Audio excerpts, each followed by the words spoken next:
Je m'appelle Marcel, j'ai 74 ans.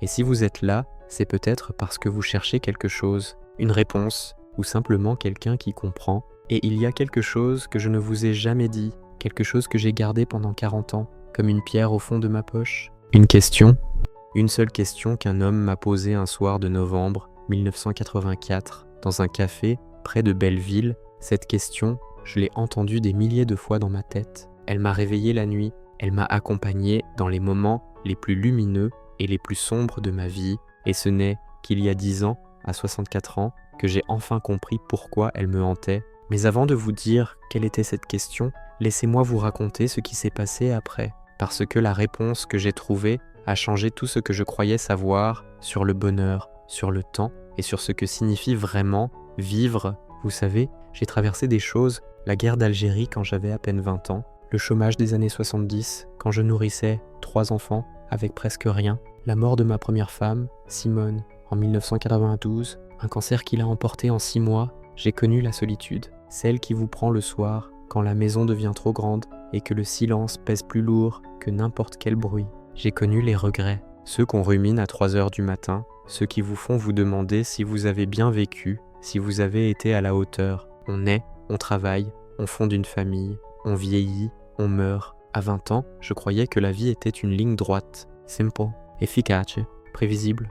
Je croyais qu'il suffisait de faire les bonnes choses dans le bon ordre pour être heureux, que le bonheur était une destination, pas un chemin, que si je travaillais assez dur, si j'étais assez sérieux, si je faisais tous les sacrifices nécessaires, alors un jour, tout s'alignerait parfaitement. À 74 ans, je sais que la vie ressemble plutôt à un fleuve qui change de cours sans prévenir, parfois calme, parfois violent, parfois lumineux, parfois sombre, comme une nuit sans lune. Et ce qu'on apprend en vieillissant, c'est qu'on ne contrôle presque rien, ni les événements, ni les gens, ni même nos propres réactions parfois. Ce qu'on contrôle, c'est comment on regarde les choses, comment on choisit de les recevoir, et ça m'a pris toute une vie pour le comprendre. On vit dans un monde qui nous dit qu'il faut laisser une trace, qu'il faut être remarqué, qu'il faut accomplir des choses extraordinaires pour que notre vie ait un sens. On nous dit qu'il faut être productif, efficace, visible. On nous dit que le succès, c'est quand les autres se souviennent de nous. Je comprends ça. J'ai moi-même cherché pendant des années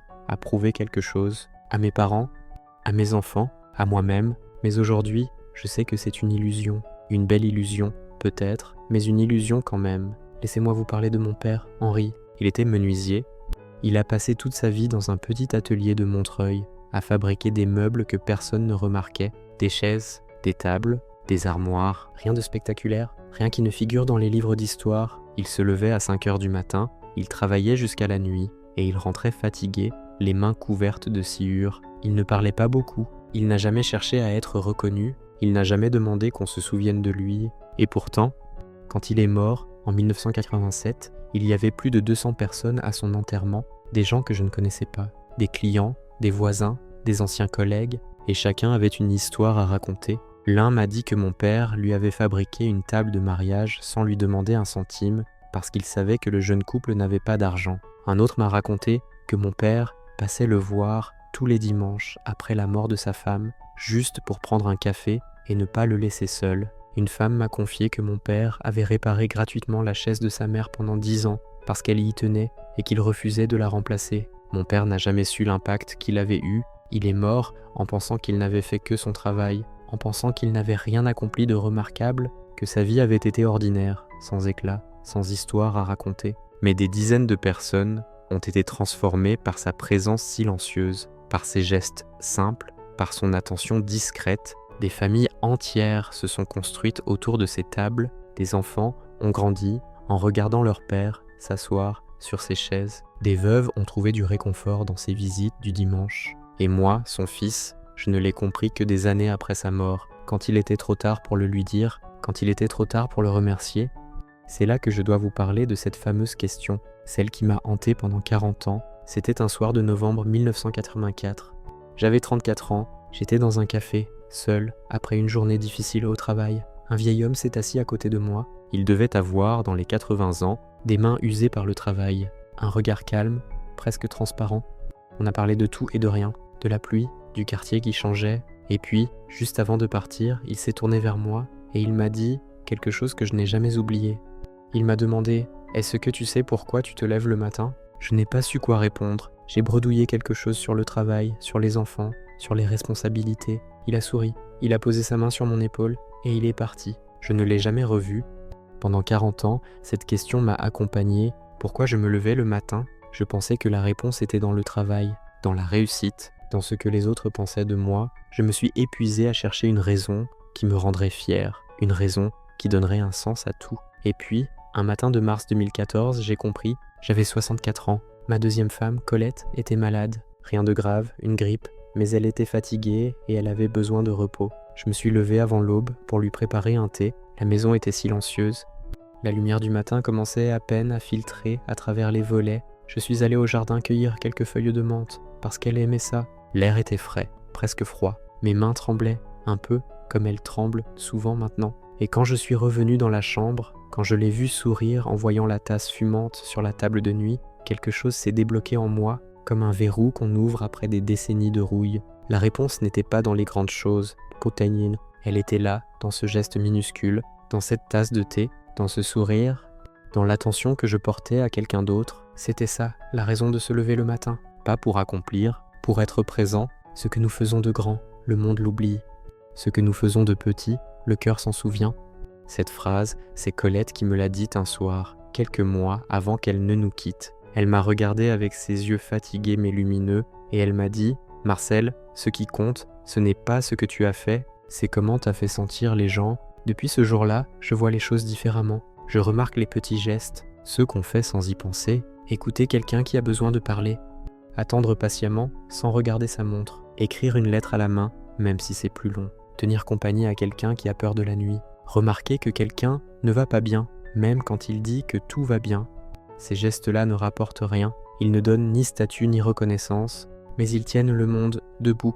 Et vous ne saurez presque jamais combien ces gestes ont compté pour quelqu'un. C'est ça, le secret que personne ne vous dit. J'aurais pris le temps de m'asseoir sur ce banc avec ma mère quand elle me le demandait, au lieu de toujours avoir quelque chose de plus urgent à faire. L'impact le plus profond est souvent invisible, il se passe dans le cœur de l'autre, dans un endroit où vous n'avez pas accès, dans un recoin de l'âme que même les mots ne peuvent pas atteindre. Vous donnez un sourire et vous ne savez pas que cette personne pensait à abandonner ce jour-là. Vous écoutez sans interrompre et vous ne savez pas que c'était la première fois depuis des mois qu'on l'a laissé parler. Vous tenez une porte et vous ne savez pas que ce petit geste lui a rappelé son père disparu. Et c'est très bien comme ça, parce que le vrai don, c'est celui qu'on fait sans attendre de savoir s'il a été reçu. Alors, cette question du vieil homme, est-ce que tu sais pourquoi tu te lèves le matin ? J'ai compris qu'elle était mal posée. La vraie question, ce n'est pas pourquoi on se lève, c'est pour qui. Et la réponse change tout. Parce que quand on se lève pour quelqu'un, même pour un geste aussi simple qu'une tasse de thé, on donne un sens à sa journée, on donne un sens à sa vie. L'importance, voyez-vous, elle n'est pas dans ce qu'on laisse derrière soi, elle est en ce qu'on donne pendant qu'on est là. Elle est silencieuse, elle est locale, elle vient de la douceur, elle est invisible, elle est profondément humaine. J'ai 74 ans, je sais que je suis plus proche de la fin que du début, mes jambes sont fatiguées, mes yeux ne voient plus aussi bien. Certains matins, mon corps me rappelle qu'il a beaucoup vécu, mais mon cœur, lui, n'a jamais été aussi clair. Je sais maintenant ce que je veux laisser, pas des choses, pas des accomplissements, des gens bien aimés, des moments où j'étais vraiment là, des attentions que j'ai données sans attendre de retour. Si j'avais compris ça plus tôt, j'aurais passé moins de temps à courir après ce qui ne comptait pas. J'aurais écouté plus, j'aurais été plus patient avec mes enfants quand ils étaient petits, quand ils voulaient me montrer leurs dessins et que j'étais trop occupé à lire le journal. J'aurais dit « je t'aime » plus souvent à Simone avant qu'il ne soit trop tard, au lieu de croire qu'elle le savait déjà. J'aurais remarqué les gens autour de moi, vraiment remarqué, au lieu de les traverser comme des ombres. J'aurais appelé mes frères plus souvent, avant que la distance ne devienne un mur qu'on n'ose plus franchir. Mais je ne me plains pas, la vie m'a appris ce qu'elle devait m'apprendre. Et si je vous raconte tout ça aujourd'hui, ce n'est pas pour que vous vous sentiez coupable. C'est pour que vous sachiez que vous avez encore le temps. Vous avez encore le temps de changer la façon dont vous regardez les choses, de remarquer les gens que vous aimez, de leur dire ce qu'ils comptent pour vous, de vous lever le matin, non pas pour accomplir, mais pour être présent. Alors je vous pose la question, à vous qui m'écoutez, pas celle du vieil homme, une autre, plus simple peut-être, mais plus vraie. Pour qui vous êtes-vous levé ce matin ? Et demain, pour qui allez-vous vous lever ? Ce n'est pas une accusation, c'est une invitation parce que la joie, la vraie joie, celle qui reste quand tout le reste s'efface, elle se trouve dans les liens qu'on tisse, dans l'attention qu'on porte, dans la présence qu'on offre. Et vous savez quoi? Cette résilience dont on parle tant, cette capacité à se relever après les épreuves, elle ne vient pas de la force, elle ne vient pas non plus de la volonté, comme on voudrait nous le faire croire, de la douceur qu'on reçoit des autres et de celle qu'on leur donne. C'est ça qui nous porte, c'est ça qui nous tient debout quand tout semble s'effondrer. Quand Simone est morte, c'est le regard de mes enfants qui m'a empêché de sombrer. Quand j'ai perdu mon travail à 50 ans, c'est la main de Colette sur mon épaule qui m'a donné le courage de recommencer. La vie n'est pas un combat solitaire, elle est un tissage de présence, de regard, de mains tendues. Et ceux qui croient pouvoir tout porter seuls finissent par s'effondrer sous le poids de leur propre orgueil. Je vais vous laisser maintenant, mais avant, je voulais vous dire une dernière chose. Vous n'avez pas besoin de tout changer, vous n'avez pas besoin de bouleverser votre vie. Commencez par un geste, un seul. Demain matin, levez-vous pour quelqu'un, offrez une attention, remarquez quelqu'un que vous aviez cessé de voir, écoutez quelqu'un que vous aviez cessé d'entendre. Dites ce que vous n'avez jamais osé dire. Vous avez encore le temps, mais n'attendez pas trop longtemps, parce que le temps, lui, n'attend personne. Oh, et une chose encore, ce vieil homme du café, celui qui m'a posé cette question il y a 40 ans, je ne l'ai jamais revu. Mais des années plus tard, ma fille m'a montré une vieille photo de mon père jeune, et j'ai reconnu ses yeux calmes, presque transparents. Je ne suis pas sûr à 100%, peut-être que mon esprit me joue des tours, mais parfois, je me demande si ce n'était pas mon père qui était venu me poser cette question, sous une forme que je ne pouvais pas reconnaître, pour me guider vers ce que lui avait toujours su sans jamais avoir besoin de le dire. Et si c'était lui, alors il avait raison, comme toujours, parce que la question n'a jamais été de savoir pourquoi on se lève, mais pour qui on choisit d'être là. La prochaine fois, je vous raconterai ce que Colette m'a confié la veille de sa mort, un secret qu'elle avait gardé pendant 50 ans et qui a tout changé à nouveau. Mais ça, c'est une autre histoire, une histoire qui mérite son propre moment, son propre silence, sa propre attention. Parce que les vraies histoires, celles qui comptent, ne se racontent pas dans la précipitation, elles se déposent doucement, comme la neige sur un jardin endormi. À bientôt peut-être, si vous êtes encore là pour écouter.